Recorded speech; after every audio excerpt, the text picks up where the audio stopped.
기억의 정치를 쓴 허버트 씨는 은폐와 조직에 의해 진실이 죽는 것을 본다는 것은 죽음보다 더한 고통이다 라고 했습니다. 지금 우리는 40년 전으로 회귀한 유신 독재를 또다시 맛보는 고통스럽고 슬픈 현실을 봅니다. 그 불의한 독재와 맞서 싸웠던 의로운 청년 학생들, 시민, 노동자, 농민 등 모든 이들의 노고를 기억합니다. 지난 중앙정보부 국가안전기획부인 국정원이 간첩 조작 사건을 재현하고 있습니다. 불법과 부정한 방법으로 정권을 잡고 또한 그 권력을 유지하기 위하여 무고한 시민을 잡아다가 고문하고 증거를 조작하며 간첩 혐의로 몰아 인권이 유린되고 민주주의를 후퇴시켰던 악행들이 다시금 법의 이름으로 재현되고 있습니다.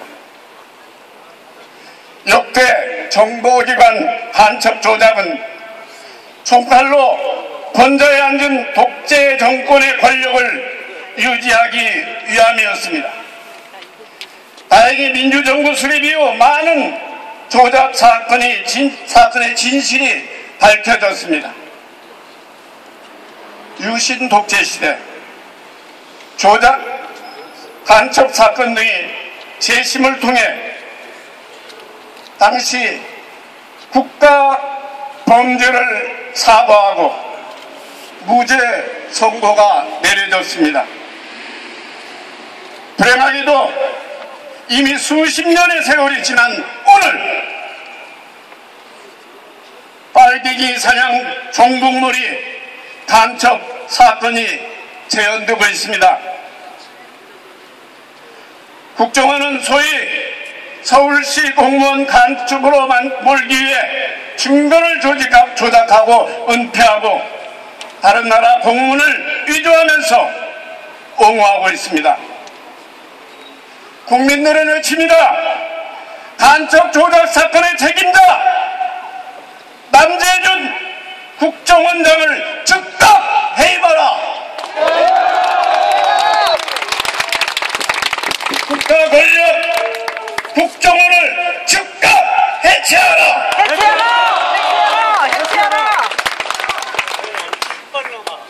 국기문란 범죄 행위를 자시한다면 분명한 국정 책임자의 직무 유기입니다. 국정 책임자 대통령 물러나야 합니다.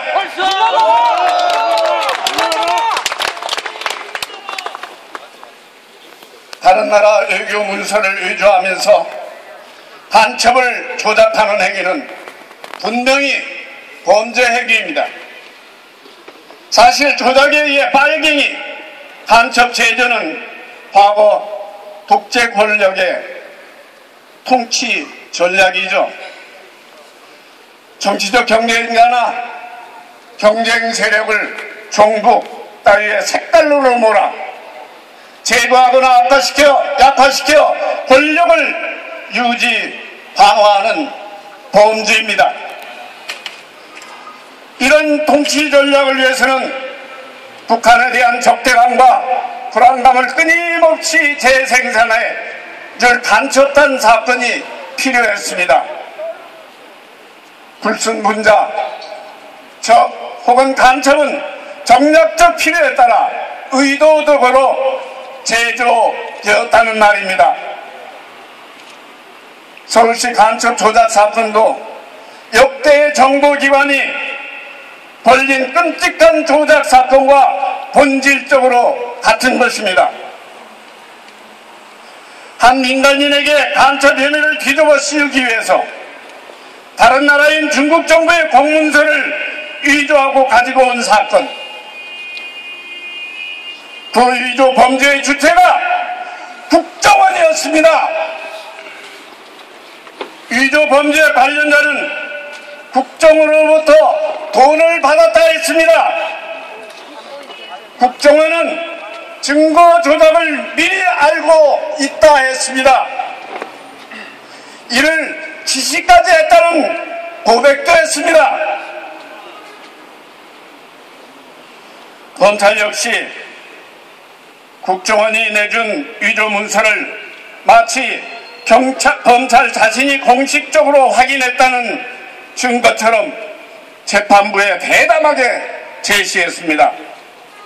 이는 분명히 범죄 행위입니다.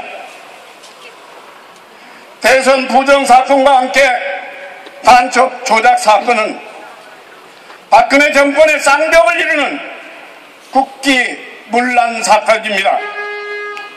이 두 사건 모두의 한복판에 이 나라 국정원이 자리 잡고 있습니다.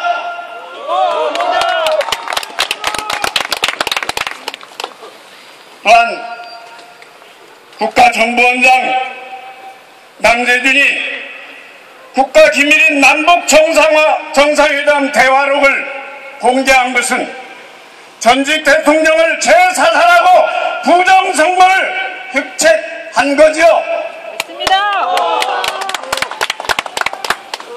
대선 불법 부정선거에 대한 국민의 관심을 다른 데로 돌리려는 전략입니다. 중요한 것은 간첩 조작 사건은 전체 국민 누구에게나 일어날 가능성이 있는 일이라는 이 사실입니다. 우리 자신, 우리 미래가 걱정입니다. 언제 어느 때 간첩이 되고 종북이 될 줄 모르기 때문입니다. 우리의 후손이 걱정입니다. 그런데 대통령은 역시 조용합니다. 대통령이 역사적 수레바퀴를 사정없이 거꾸로 돌립니다. 민주주의의 퇴행입니다. 민주주의는 침묵으로 지켜지는 게 아닙니다. 대선 부정에서 우리는 민주주의의 후퇴를 보았습니다. 민초의 존엄한 인권이 무참히 짓밟히는 것을 우리는 간첩 조작 사건에서 보고 있습니다.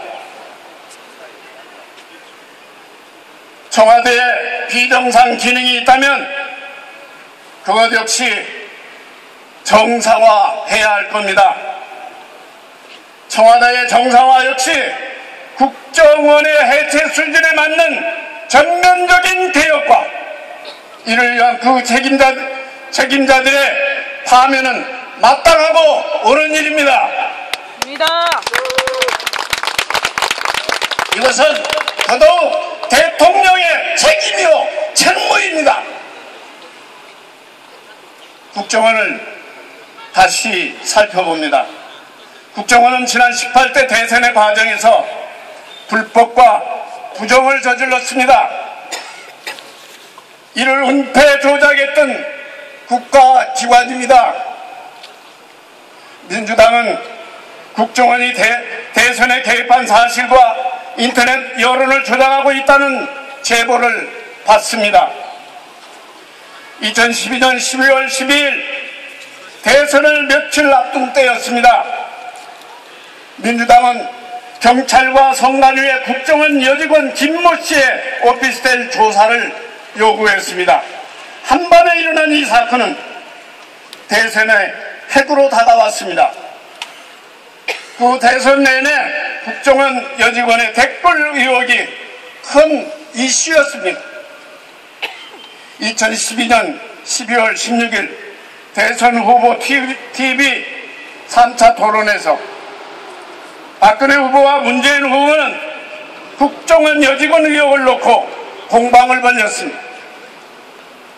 박근혜 후보는 국정원 여직원의 댓글 달았는지 증거가 없는 걸로 나왔다면서 문재인 후보를 공격했습니다.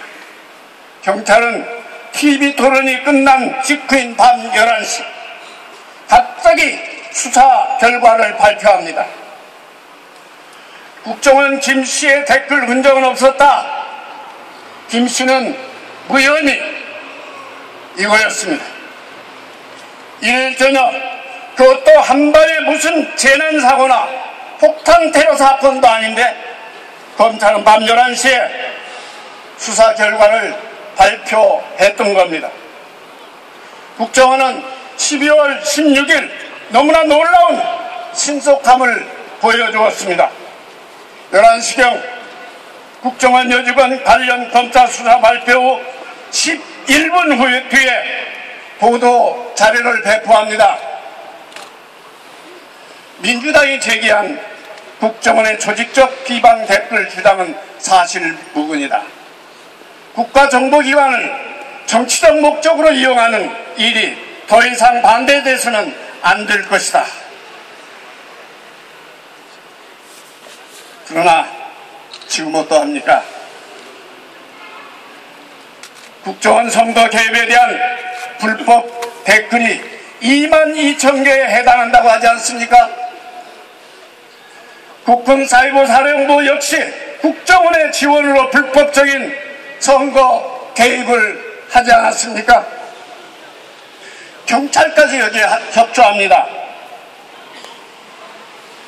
권은희, 이 이름을 모르면 요새 간첩이라고 그럽니다.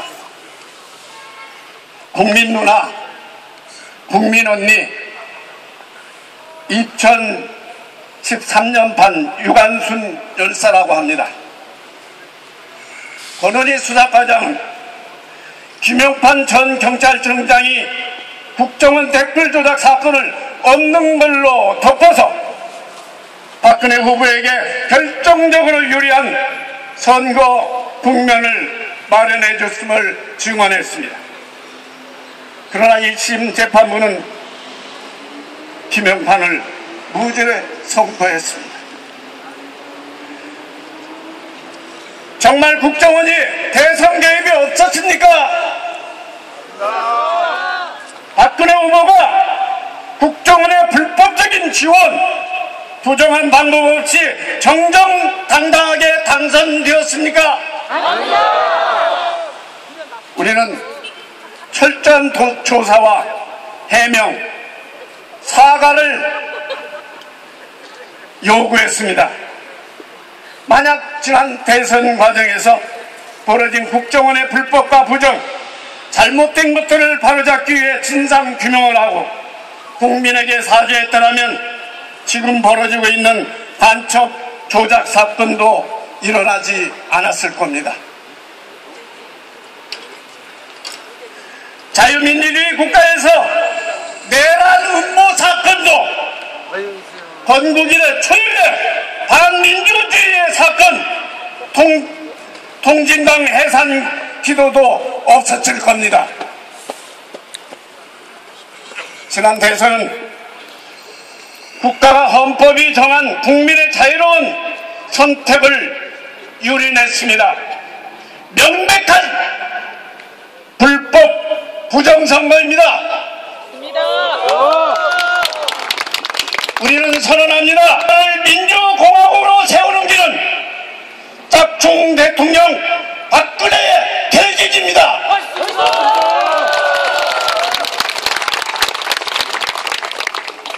권은희 과장이 얼마 전에 한겨레 인터뷰를 했는데 인터뷰 사진에 찍힌 경찰서 현판에 이렇게 쓰여 있었습니다. 불의를 증오할 줄 모르는 사람은 정의를 사랑하지 못한다. 오늘 독서엔 만일 그대들이 정의로 다스리지 않았거나 율법을 지키지 않았거나 하느님의 뜻에 맞게 처신하지 않았으면 주님께서 지체 없이 무서운 힘으로 그대들을 엄습할 것이다. 권세 있는 자들에게는 준엄한 심판이 기다리고 있다. 이렇게 말씀하십니다. 그런데 불의가 뭔지조차도 모르고 알려고 하지 않는 사람도 있습니다. 이 인생을 진정으로 사랑하지 않는. 그래서 우리는 국정원이 이 나라를 좌지우지하고 국민을 협박하는 것을 더 이상 그냥 둘 수 없습니다.